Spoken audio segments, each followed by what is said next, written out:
tenemos compañeras, compañeros, amigos, amigas, que nos dicen, bueno, este que habla es un neoliberal.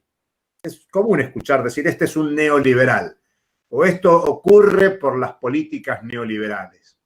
Otros dicen, no, este que está hablando es un keynesiano, o es un neo-keynesiano. Y otros dicen, no, este que está hablando es un marxista. Tiene un enfoque marxista de la economía. Esas tres terminologías que he usado tienen mucho que ver con lo que ustedes han venido leyendo hasta ahora y que vamos a tratar de dar algunas pistas más para mejorar la comprensión, el entendimiento. Pero aún en la cotidianeidad de los medios también se dice, este que está hablando es un populista, o es típico del populismo.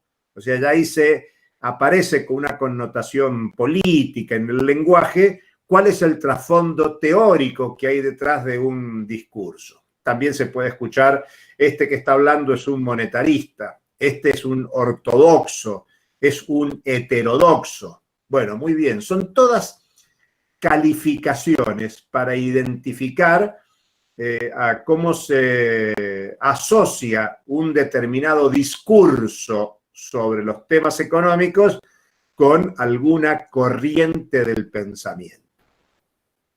Esto se los estoy mencionando para que ustedes vean la actualidad que tiene en la cotidianeidad, en nuestra vida diaria, los distintos discursos por los que hemos transitado en el curso, en lo que va desde que iniciamos. Digamos que hoy hay un debate, para hacerlo muy sintético, el debate sobre economía política, para ponerlo con el nombre que tienen las corrientes, están los neoliberales, que responden a la corriente neoclásica, y yo diría esa es la corriente mayoritaria de pensamiento económico contemporáneo en la Argentina, en nuestra América y en el mundo. Los neoclásicos en su versión neoliberal, con todos los matices que hay, hoy es la corriente principal de interpretación de la realidad, y la política económica, que es el curso deliberado de acción que llevan adelante los gobiernos que administran, que gestionan los estados nacionales, responden mayoritariamente a esta concepción neoclásica neoliberal. Pero también hay un debate con quienes hacen una crítica a la corriente neoliberal neoclásica, que son los llamados keynesianos, neo-keynesianos o post-keynesianos, distintos nombres que ustedes podrán escuchar, pero eso nos lleva a que hay vigencia del pensamiento neoliberal, neoclásico, neoconservador, y por otro lado hay una vigencia, realidad del pensamiento keynesiano, neokeynesiano, post-keynesiano, también se lo puede escuchar como neodesarrollista, y que peyorativamente muchos identifican con el populismo, digamos. También hay estados, gobiernos que intentan aplicar políticas de tipo keynesiano bajo nueva versión, que supone una crítica a esa corriente neoliberal, neoclásica, neoconservadora. Pero también hay, en la actualidad, hay una crítica que puede entenderse como una crítica a la corriente principal neoliberal o neoclásica, pero también una crítica al keynesianismo, que es aquellos que responden a la tradición de Carlos Marx, a los marxistas de esta época. Digamos que hay debate dentro de los marxistas, hay debate dentro de los keynesianos y hay debate dentro de los neoliberales. Pero lo que estamos señalando y queremos enfatizar con ustedes es que las escuelas de pensamiento que ustedes vienen leyendo, estudiando, tienen vigencia en la actualidad, que son teorías que empezaron a desarrollarse hace muchísimo tiempo y sin embargo tienen vigencia en la actualidad. Las tres corrientes principales de debate sobre el orden económico contemporáneo son estas tres: la llamada neoliberal, la llamada keynesiana con todas sus variedades y la marxista también con sus variedades. O sea, no hay un pensamiento único neoliberal, no hay un pensamiento único keynesiano, no hay un pensamiento único marxista. Sí, claro, hay un momento en que surgió la corriente neoclásica, hay un momento en que surgió la corriente keynesiana con Keynes, y hay un momento que surgió la corriente marxista con Carlos Marx. Por eso nosotros en esta unidad 1, junto con discutir el objeto, el método de la economía política, lo que hemos tratado es ir viendo cómo aparecieron las distintas corrientes del pensamiento de la economía política para entender esa lógica. Pero es muy importante para una trabajadora social, para un trabajador social, comprender que esos discursos históricos tienen validez en la actualidad. O sea que no es que los profes están interesados en hacer una arqueología del pensamiento de la economía política, sino es traer al presente el debate teórico, el debate político, porque no es lo mismo encarar el análisis de la realidad con un enfoque neoliberal, con un enfoque keynesiano o con un enfoque marxista. E incluso pensemos desde el punto de vista de la carrera de trabajo social. Bueno, uno piensa en el trabajo social y piensa rápidamente en un fenómeno que se ha extendido y ha crecido mucho en la contemporaneidad, como es el tema de la pobreza y las necesidades de la población empobrecida. Si miramos solamente la Argentina, el último dato estadístico de pobreza dice que en la Argentina hay un poco más de 35% de pobres.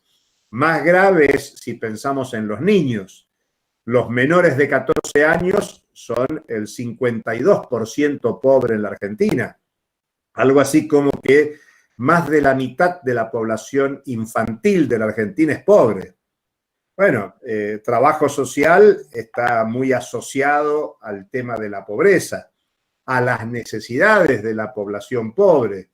Y, bueno, cuando nosotros discutimos muchas veces cómo abordar el tema de la pobreza, aparece mucho el debate de cuál es la función que tiene que cumplir, por ejemplo, el Estado a través del presupuesto público que asigna recursos monetarios para atender determinadas cuestiones. Sin ir más lejos hoy, ustedes sabrán, en todo el mundo hay un debate ante la pandemia, ante el cierre de la producción en prácticamente la mitad del planeta, bueno, ha aparecido mucho la función asistencial del Estado, otorgando recursos, asegurando que lleguen alimentos, medicamentos a una parte de la población con dificultades de ingresos. Acuérdense que señalamos al comienzo que esta es una economía monetario-mercantil. Por lo tanto, para hacerme de los medicamentos necesarios, tengo que ir a una farmacia a comprarlos, tengo que ir al mercado a comprarlos. Lo mismo, una nutrición adecuada es importante para la salud de la población. Bueno, para comprar los alimentos tengo que tener dinero para hacerlo. Entonces aparecen presupuestos públicos. En la actualidad y en la Argentina, para que entiendan de qué hablamos, tenemos el IFE, el ingreso familiar de emergencia. Bueno, 8 millones de personas en la Argentina perciben mensualmente, deberían percibirlo, no todos los perciben por razones burocráticas, porque no están inscriptos, porque hay mucha informalidad, porque no hay bancarización, digamos, pero es interesante ver la magnitud del problema social que hay en la Argentina. Y digo la Argentina porque estamos en el país, pero uno podría pensar que Estados Unidos en los últimos 2 meses ha incorporado 30 millones de desempleados. Y menciono Estados Unidos porque ustedes saben que es la potencia capitalista mundial por excelencia, que ha impuesto su moneda como moneda mundial, el dólar. Si hay un país en que no debería haber necesidades sociales insatisfechas, ese debería, lo digo en potencial, debería ser Estados Unidos. Y dentro de Estados Unidos el principal problema es Nueva York. Y si hay una ciudad emblemática del capitalismo mundial, esa es Nueva York. Por eso hago estas menciones para que veamos la magnitud de la pobreza, la complejidad del tema de la pobreza y cómo un futuro profesional, una futura profesional de trabajo social, bueno, con qué enfoque teórico piensa el abordaje de la pobreza. Puede pensarlo desde un enfoque de la corriente neoclásica, neoliberal, y por lo tanto inducirá a que el Estado aplique políticas coherentes con ese pensamiento neoliberal, neoclásico, neoconservador.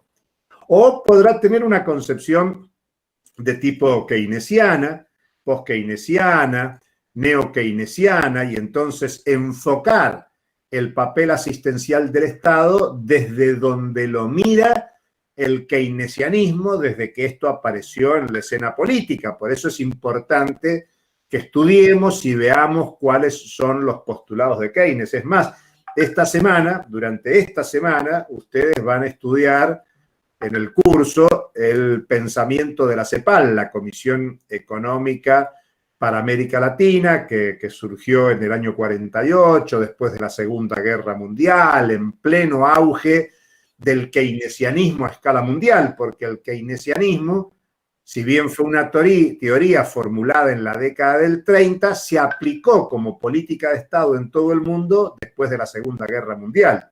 O sea que la CEPAL es para América Latina la forma de ingreso teórico en la política económica del keynesianismo. Ahí van a ver ustedes el fenómeno de industrialización en América Latina, pero no me anticipo, eso es lo que van a ver en la semana y es lo que van a trabajar en la semana.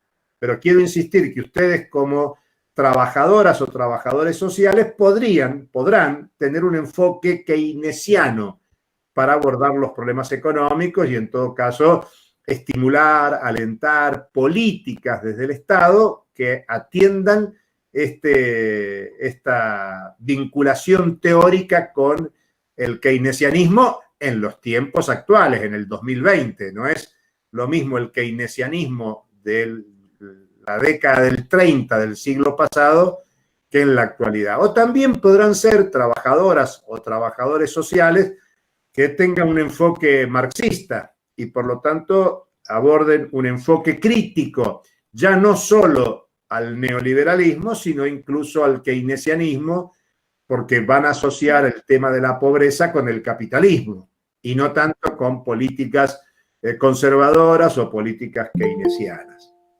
Por eso es que señalamos que para el trabajador o trabajadora social, profesionalmente, ustedes por ahora son estudiantes, pero con aspiración de ser profesionales a corto plazo, y como profesionales intervenir en el territorio concreto de donde habita la pobreza o trabajar en el establecimiento de políticas públicas, sea porque trabajen asociados al Congreso de la Nación, a los poderes ejecutivos municipales, provinciales o nacionales, o estén vinculados a distintas campañas e iniciativas que puede desarrollar el campo, el mundo de la economía, de las organizaciones sociales, populares, políticas.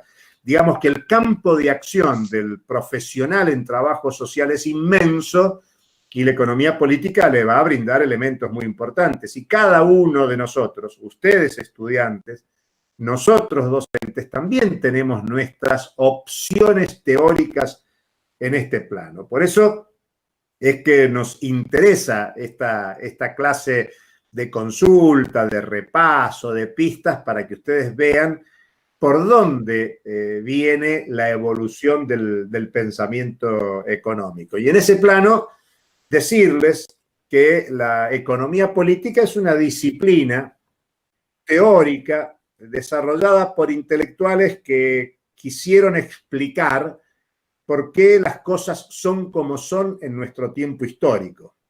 ¿A qué aludo con el tiempo histórico? Al capitalismo. El capitalismo no es una forma de organización económica que siempre existió en la sociedad. No, antes del capitalismo hubo otras formas de organización económica de la sociedad. Uno podría pensar en Argentina, en lo que hoy llamamos América Latina y el Caribe, que antes de que hubiera capitalismo hubiera sociedades precapitalistas. Traten de pensar cuál era el modo de organización económica de los Onas o Tehuelches en Tierra del Fuego, el sur patagónico, cómo se organizaban económicamente los mapuches, ahora bastante conocidos por sus reivindicaciones, cómo se organizaban económica, socialmente los mocovíes, los guaraníes, los huarpes, los tobas, para mencionar distintas tribus que son conocidas por sus nombres de pueblos originarios en la actualidad. Bueno, ellos no se organizaban bajo la forma capitalista. El capitalismo es una forma histórica, concreta, que en algún momento empezó a desarrollarse en nuestro territorio o en otros territorios del planeta. Digamos que el capitalismo es una forma de organización económica social histórica de la humanidad. Cuando esto se consolidó, apareció un pensamiento de sistematizar el cómo funcionan las relaciones económicas sociales. Ese pensamiento es lo que llamamos la escuela clásica del pensamiento, la economía política clásica. Los clásicos de la economía política son básicamente Adam Smith, es el primero que sistematiza, ustedes recordarán, lo leyeron, su libro es una investigación acerca de la riqueza de las naciones. Claro, el fenómeno nuevo que aparecía en la sociedad hacia 1750, hacia 1800, era que había países que se enriquecían por sobre los demás. La riqueza era una novedad, la pobreza era lo normal. La escasa producción, los límites a satisfacer las necesidades de la población era lo normal. La riqueza es lo nuevo. Y ahí la importancia que tuvo que Adam Smith en 1776 tratara de sistematizar en su investigación sobre la riqueza de las naciones los primeros elementos de la teoría clásica, donde quizás el aporte más destacado es la ley del valor trabajo. Ahí aparece por primera vez el que la riqueza es producto del trabajo humano. Y es interesante, miren para todos lados. Lo primero que ven es seguramente el celular o la computadora. Y uno dice, ¿de dónde salió esto? Es trabajo humano altamente desarrollado, incluso en todo el mundo. Fíjense dónde está hecha la computadora que tienen sobre el escritorio o el celular que ustedes tienen en el escritorio. Y miren alrededor, y miren el edificio en el que están, miren lo que tienen cerca ahí en el lugar que tienen y se van a dar cuenta que todo es producto del trabajo social. La vestimenta que llevamos puesto, si han desayunado, de dónde salió la producción esa, si tomaron leche, café, mate, de dónde salió la yerba mate, todo es producto del trabajo social. Es muy interesante para que profundicen esa concepción.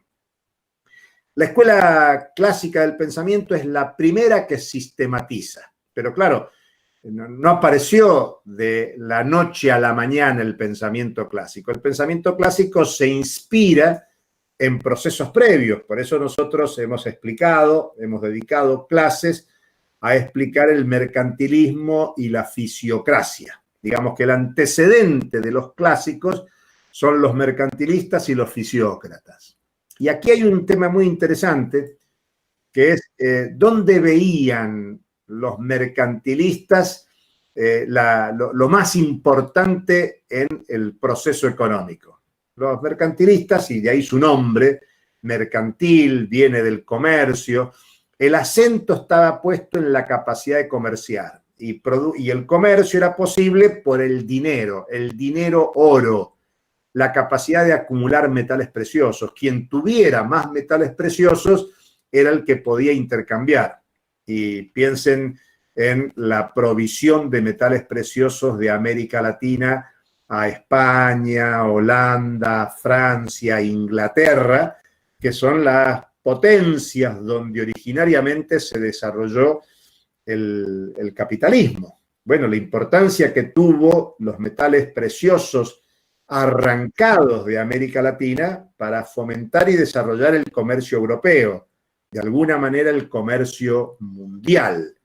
Entonces los mercantilistas, viendo el fenómeno comercial, sacaron conclusiones que las expusieron como política económica de los estados para estimular el comercio y de esa forma constituirse en naciones ricas.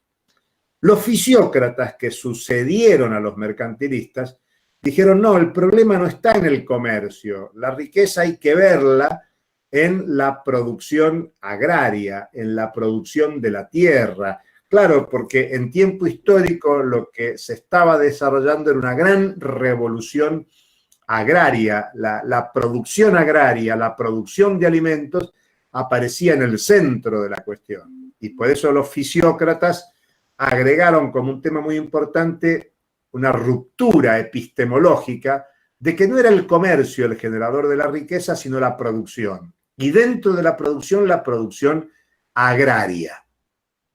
Y veían un límite en las normas estatales que no permitían el desarrollo del intercambio, el desarrollo del comercio, y por eso impusieron una máxima que hoy sirve y se discute globalmente, que es el libre comercio. Fue muy conocido, y ustedes lo habrán leído, esto del dejar hacer, dejar pasar, el laissez-faire, dicho en una mala pronunciación, el dejar hacer, dejar pasar, que el Estado no sea controlador. Digamos que si los mercantilistas